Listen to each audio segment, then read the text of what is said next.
Okay, boys, here we go.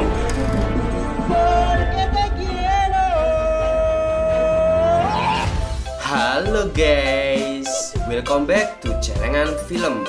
Channelnya para remuan ati, ya ga? Enggak Min, yaudah sih, Mimin cuma mau bilang semoga kalian dalam keadaan sehat dan bahagia selalu. Di video kali ini, Mimin akan menceritakan alur film yang berjudul The Grandmaster. Tanpa berlama-lama lagi, mari kita menyimak. Di awal film, kita akan diperlihatkan sebuah prolog bahwa di penghujung dinasti Sung, Kaisar Chiu Bing melarikan diri ke selatan dan mati demi negaranya. Halilintar Maka Lui, ketua dari 4 kerajaan terdampar di Hong Kong. Dia mengajarkan banyak bakatnya pada orang-orang kota. Lebih dari 800 tahun berlalu, jurus Halilintar Maka diturunkan dari generasi ke generasi. Dan hingga saat ini, penerus ke-19 adalah Ma Fei Long, yang bukan lain adalah tokoh utama film ini, yang biasa dipanggil guru besar. Ma Fei Long mendirikan 3 sekolah perguruan bela diri di Hong Kong. Ia memiliki ribuan siswa dan terkenal di dunia, dikarenakan dia mempunyai garis keturunan dari guru besar zaman dahulu. Fei Long tidak menyia-nyiakan kesempatan itu dan selalu mengembangkan nama besar tersebut sebagai peluang bisnisnya. Saat itu namanya sangat dikenal di kota Hong Kong, sehingga banyak anak-anak yang mendaftarkan di sekolahnya itu. Suatu ketika, saat Fei Long memesan taksi, tiba-tiba seseorang kakek menyerobotnya ingin merebut taksinya. Hingga akhirnya mereka terlibat perdebatan saat itu. Sang kakek yang tak mau kalah pun melawannya dan tiba-tiba ia menggunakan triknya untuk menfitnah Fei Long, sehingga guru besar itu menjadi pusat perhatian di tengah kota. Tak lama kemudian, seorang wanita datang lalu memukul Fei Long untuk membantu sang kakek. Lagi-lagi, sang kakek menfitnah Fei Long sehingga wanita tersebut memberikan pelajaran kepada Fei Long. Sang guru besar pun tidak terima diperlakukan seperti itu, sehingga terjadilah perkelahian di antara mereka. Namun kenyataannya, Fei Long dikalahkan oleh wanita tersebut, dan ia pun menjadi bahan tertawaan saat itu.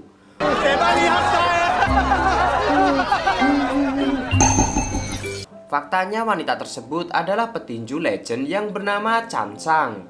Ia berasal dari keluarga tinju, bahkan ibunya adalah sang juara tinju di Taiwan. Chan Sang telah memenangkan 40 kali pertandingan secara beruntun. Namun kekalahannya di pertandingan akhir membuat Chan Sang memutuskan untuk pensiun. Dan sejak saat itu Chan Sang menjadi viral. Ia disebut sebagai Dewi Tinju yang mempunyai pukulan terkenal, yaitu tinju gula tebu. Sementara guru besar Fei Long reputasinya menjadi menurun akibat kekalahannya. Ia disebut-sebut hanya hebat secara daring. Sebuah stasiun TV lalu mengundang Fei Long untuk melakukan klarifikasi atas kekalahannya tersebut. Di siaran itu, Fei Long yang tidak mau dipermalukan pun mengajukan revanche di sebuah pertandingan. Di sisi lain, Chan Sang sebenarnya tidak ingin memperpanjang masalahnya. Namun setelah mendengar Fei Long di acara tersebut, dia pun menjadi kesal dan akan mengikuti tantangannya. Di tempat lain, seorang kakek yang menyaksikan siaran tersebut dan berbicara pada dirinya sendiri. Siapakah kakek ini? Nanti kita akan tahu. Namun kenyataannya berbeda dengan apa yang dikatakan Fei Long di televisi. Reputasinya pun semakin menurun, bahkan banyak siswanya yang tiba-tiba keluar dan meminta uangnya kembali. Beruntung Fei Long selalu ditemani oleh kedua pengikutnya, dan saat berdoa tiba-tiba hal aneh pun terjadi padanya. Ada air menetes dari langit-langit, dan seketika listrik pun padam, seakan-akan sang leluhur marah padanya. Semenjak itu, Fei Long berjanji bahwa dia akan menjaga nama baik jurus yang diwariskan padanya dan akan bertarung hingga sampai abu. Waduh, ngeri bosku. Singkat cerita, pagi pun tiba. Diketahui Chan Sang saat ini menjadi satu-satunya pelatih tinju yang cantik dan tidak heran banyak orang yang ingin berlatih padanya. Kemudian Fei Long yang saat itu datang ke kediaman Chan Sang. Dengan semangat dia pun ingin memberi pelajaran kepada Chan Sang. Tetapi itu hanyalah khayalan saja. Kenyataannya Fei Long malah menyaksikan Chan Sang bertarung dengan pria berbadan besar dan dengan mudah mampu mengalahkannya. Sehingga Fei Long pun harus mengurungkan niatnya. Terlihat sang guru besar ketakutan sampai-sampai ia selalu terbayang-bayang dengan pukulan sang Dewi Tinju itu. Lalu di rumah, temannya telah menunggu dirinya. Di sana mereka membahas tentang bisnis mereka yang sedang mereka rencanakan. Namun Velong hanya sedikit berbicara pada saat itu. Karena di tengah beritanya saat ini, Velong menyadari bahwa dirinya tidak mampu melawan wanita tersebut dan mungkin akan kalah di pertandingan yang akan datang. Dan jika itu terjadi, sekolah yang ia bangun selama ini akan hancur. Begitu juga dengan bisnis-bisnis lain yang sedang ia rencanakan. Dan Velong harus menerima fakta bahwa dirinya selama ini hanya diajari oleh ayahnya pertarungan palsu dan belum pernah sekalipun mengikuti pertandingan atau pertarungan sesungguhnya. Hal itu dibuktikannya saat mengajak salah satu anak buahnya. Dan benar saja, anak buah tersebut hanya berpura-pura sakit atau mengalah dengannya.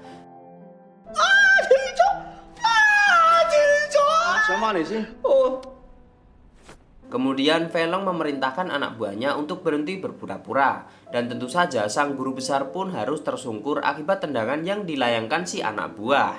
Ternyata si anak buah tidak memakai jurus maka yang diajarkannya, melainkan memakai jurus Muay Thai, Karate, dan juga Taekwondo. Mendengar hal itu, Ma Fei pun kesal pada dirinya sendiri. Si anak buah menjelaskan bahwa dirinya melakukan itu semua bukan lain hanya karena menghormati sang guru dan merasa berhutang budi padanya. Sementara anak buah yang satunya lagi menerangkan bahwa dirinya mengetahui tentang jurus sejarah Maka dan juga reputasinya. Meskipun saat ini harapannya agak tipis, namun kesempatannya yang masuk akal. Sehingga dia pun beroptimis untuk jangka yang panjang. Dan tiba-tiba Velong pun harus basah kuyup akibat tetesan itu. Tak lama kemudian, saat Velong memandangi lukisan leluhurnya, ia mendengarkan suara dari lukisan tersebut.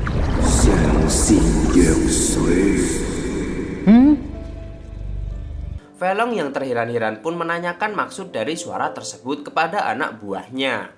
Dan kini Velong telah berubah. Bukan jadi Saitama ya, ia hanya mencukur kumisnya lalu menatap gambar Chansang dari kejauhan. Tak seperti harapan, ternyata Velong menghampiri Chansang hanya untuk menyogoknya. Tetapi hal itu tentunya tidak berhasil. Dan Velong pun tak berkutik saat Chansang ternyata merekam kejadian tersebut. Velong yang tidak putus asa pun mencoba kembali membujuk Chansang. Karena jika ia sampai kalah, bisnis yang dikelolanya akan hancur dan membuat dirinya menjadi miskin.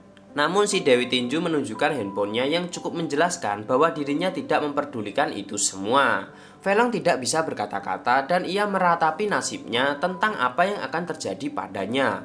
Merasa putus asa, tiba-tiba seseorang menghampiri dan menyebut namanya dari belakang. Ternyata orang itu adalah kakek-kakek yang menonton TV pada awal film tadi. Rupanya sang kakek tersebut adalah ayah dari Chansang. Ia menghampiri Velong bermaksud untuk membantunya. Tak lama sang anak pun datang bersama bibinya. Di sana sang bibi malah kesengsem dengan salah satu anak buah Velong. Setelah bertemu dengan ayahnya, Chansang menanyakan alasan ayahnya ingin membantu Velong. Dan ternyata sejak 10 tahun sang ayah kecewa atas kekalahan putrinya di pertandingan waktu itu. Oleh sebabnya, sang ayah pun ingin melatih Velong agar bisa dan mampu mengalahkan putrinya di atas ring nanti. Otomatis namanya juga akan dikenal sebagai pelatih hebat di seluruh dunia. Lalu ia meminta Velong untuk datang ke rumahnya dan mengemasi barangnya. Dan semenjak itu mereka pun akan tinggal bersama Velong semasa ayahnya melatih.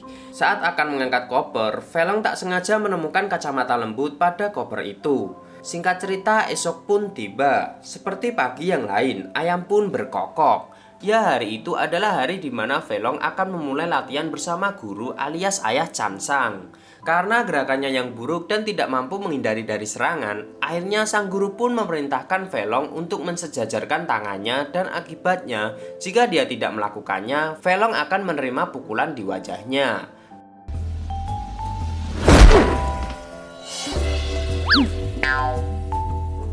Kemudian saat makan, si bibi dan Chansang menghampiri mereka.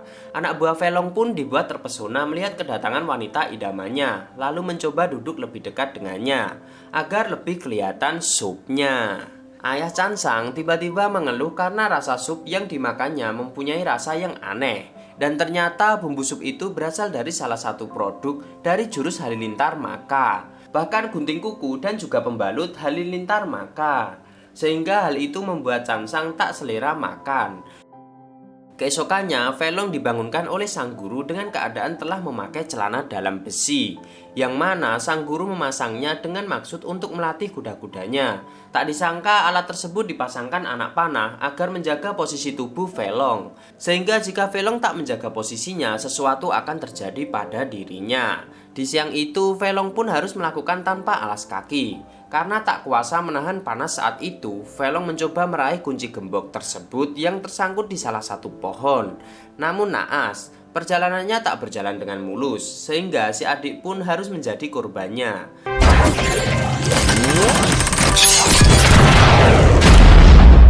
Bersama pengikutnya, Velong berjalan menuju ruang tengah. Di sana ia melihat Bibi Cansang sedang melakukan sesuatu pada makan siang mereka, yang mana ramuan tersebut ditujukan kepada anak buahnya agar dapat berdiri tegak menantang langit. Kemudian setelah Bibi pergi, Velong yang sudah tidak tahan dengan latihannya sengaja merubah posisi mangkok sup itu, bertujuan untuk mengerjai salah satu keluarga Cansang. Karena dibolak-balik diputar-putar, dia pun sampai lupa di mana letak sup yang ada ramuannya. Tak lama kemudian yang lain pun datang untuk makan, hingga akhirnya diketahui sang gurulah yang terkena ramuan tersebut, sehingga itu merupakan masalah besar untuk kakek tersebut.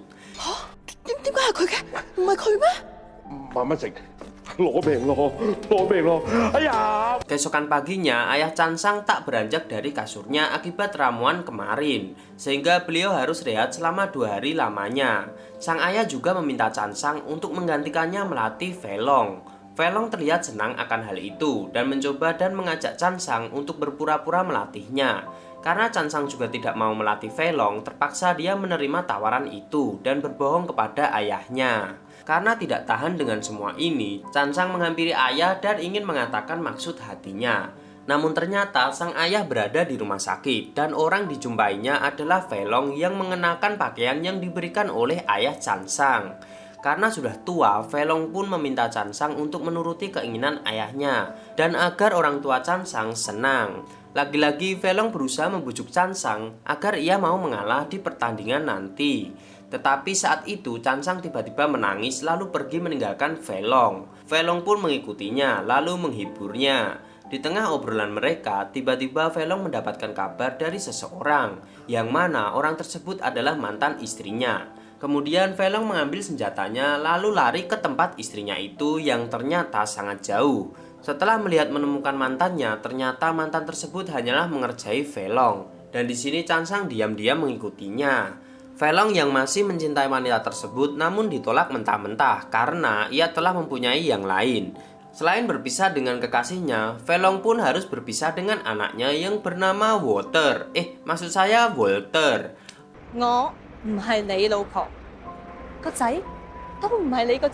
Velong menutup-nutupi kesedihannya dengan cara tetap tersenyum saat itu, kemudian pergi meninggalkannya. Tak lama Velong mendapatkan telepon dari anaknya yang bernama Walter itu. Sontak Velong pun berubah menjadi senang dan ia mengucapkan selamat atas hari ulang tahunnya.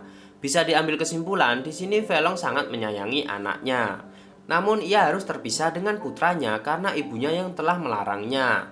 Usai menelpon, Velong pun kembali larut dalam kesedihannya, lalu tanpa arah melangkahkan kakinya. Cansang yang diam-diam melihatnya dan mungkin sedikit khawatir. Ia memutuskan untuk mengikutinya dari belakang. Velong pun tiba di sebuah dermaga, lalu merenungkan nasibnya hingga langit tak berwarna lagi. Cansang mulai memahami isi hati Velong yang saat itu sedang hancur. Kemudian Cansang mengajaknya untuk pulang. Keesokan di sore harinya, Velong terlihat masih belum bangkit dari kesedihannya. Ia hanya diam dan minum minuman keras tanpa henti. Cansang dan yang lain pun merasa kasihan, mencoba menghentikan minumannya sehingga malah mereka yang mabuk berat. Saat mabuk, mereka pun mengadakan permainan, yang mana permainan tersebut adalah menyebutkan rahasia besar hidup mereka. Dan salah satu rahasia yang mengejutkan Velong adalah ketika Cansang mengatakan bahwa kekalahannya di laga terakhirnya karena pertandingan tersebut telah diatur oleh mantan kekasihnya. Kala itu ayahnya sedang terkena stroke kemudian membutuhkan banyak uang. Namun mantannya itu telah mencuri uangnya, sehingga ia terpaksa harus menuruti perkataannya. Dan sejak itu Cansang memutuskan untuk berhenti bertarung. Dan keputusan itu juga yang membuat ayah kecewa hingga saat ini, karena ia dengan mudahnya menyerah. Velong tiba-tiba menangis dan menambahkan ceritanya bahwa anak yang dikatakannya sebenarnya bukanlah anak kandungnya. Dia tak pernah mengatakan hal tersebut kepada siapapun karena dia sangat menyayangi anak itu. Entah apa yang dipikirkan Velong, dia pun beranjak pergi setelah mengetahui alamat mantan dari Chansang. Chansang pun menghentikan langkahnya dan merebut senjatanya hingga mereka terlibat dalam perdebatan. No! Yes! Dan saat masuk ke dalam kamar, tiba-tiba senjata Velong terpental keluar dan menancap di sebuah tiang. Saat itulah senjata tersebut bergoyang-goyang hingga pagi tiba. Ya benar saja, setelah mantap-mantap semalam, timbullah benih-benih cinta di antara mereka, sehingga tidak ada lagi permusuhan di antara mereka. Kurang puas semalam, mereka pun mengadakan tanding ulang pada pagi itu. Beberapa jam kemudian, mereka pun kembali membahas pertandingan mereka nanti. Satu hal yang Velong merasa bahagia karena Chansang memutuskan bahwa dia akan mundur pada laga itu. Namun kebahagiaan mereka tak berlangsung lama karena mantan istrinya tiba-tiba datang. Berharap Chansang telah mempercayai Velong. Namun lagi-lagi mantan Velong membuat ulah dan mengatakan yang tidak-tidak kepada Chansang, sehingga Chansang pun terpancing oleh hasutan itu dan memutuskan untuk meninggalkan rumah Velong, begitu juga dengan ayahnya. Belum sempat menjelaskan, Chansang menunjukkan bukti video mantan istrinya membuat Velong saat itu tidak bisa berkutik sama sekali.點會信佢呢？點解我要信你啊？由我第一次見你，你已經叫我打假拳㗎啦。 Di waktu bersamaan, sang mantan kembali ke rumahnya karena kekasihnya telah mencampakannya. Tidak tinggal diam, Velong pun mencoba mengklarifikasi dengan mendatangi rumah Chansang. Di sana ia juga menemukan salah satu pengikutnya. Namun apa daya, Velong harus menerima fakta bahwa dirinya harus mengalahkan Chansang di pertandingan untuk membuktikan perkataannya bisa dipercaya. Belum selesai ia berpikir bagaimana caranya ia mengalahkan Chansang, ia melihat sang mantan kembali pergi meninggalkannya karena pacarnya telah kembali. Sumpah ngeselin banget nih orang. Velong pun kembali berpikir dan di saat itu pula air kembali menetes dan mengikuti kemanapun dia pergi hingga ia juga mendengarkan suara aneh itu lagi.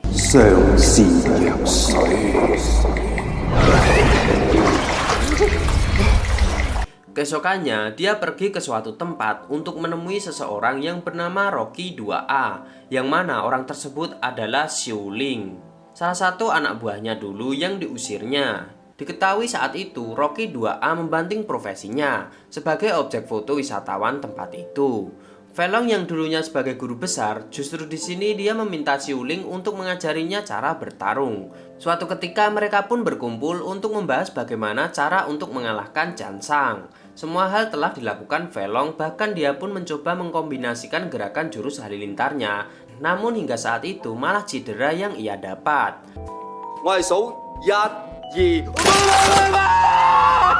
Hari demi hari pun berlalu. Pertandingan yang semakin dekat, tetapi Velong belum juga menemukan titik terang. Kemudian tiba-tiba ayah Chansang datang kembali dan mengatakan bahwa dia telah mempelajari jurus maka dari buku yang dipinjam kala itu. Dan saat itu ditemukan sebuah fakta bahwa jurus maka itu hanya berlaku untuk menunggang kuda. Dan bisa disimpulkan bahwa jurus yang selama ini ia pelajari dari generasi ke generasi hanyalah cara untuk menunggang kuda. Padahal kudanya nggak ada. Sontak, Velong pun pingsan dibuatnya. Dengan keadaan cedera, Velong memanfaatkan hari yang tersisa untuk latihan. Ia ingin memenangkan pertandingan tersebut untuk mendapatkan Chansang kembali. Saat mantannya kembali lagi, kali ini Velong tidak segan-segan mengusirnya dan tidak ada lagi belas kasihan kepadanya.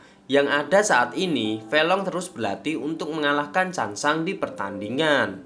Hari yang ditunggu-tunggu pun tiba, di mana hari itu adalah hari laga antara Velong dan Chansang bertanding. Saat itu banyak penonton yang mendukung Chansang, namun tidak demikian dengan Velong. Ronde pertama pun dimulai. Velong hanya menjadi bahan tertawaan saat itu. Chansang terlihat kesal karena Velong dengan konyolnya hanya menghindari serangannya. Wasit pun mencoba memperingatinya, begitu juga dengan Chansang. Berniat untuk membantu gurunya, si anak buah malah membuat Velong menjadi terkilir dan kepalanya jatuh tepat di atas kursi ring. Sehingga pandangan Velong pada saat itu pun menjadi buram. Di saat itu juga dia melihat leluhurnya yang menunggangi kuda. Dan tak lama kemudian Velong pun bangkit dengan menggunakan satu tangan kiri, karena tangan kanan katanya hanya untuk memeluknya.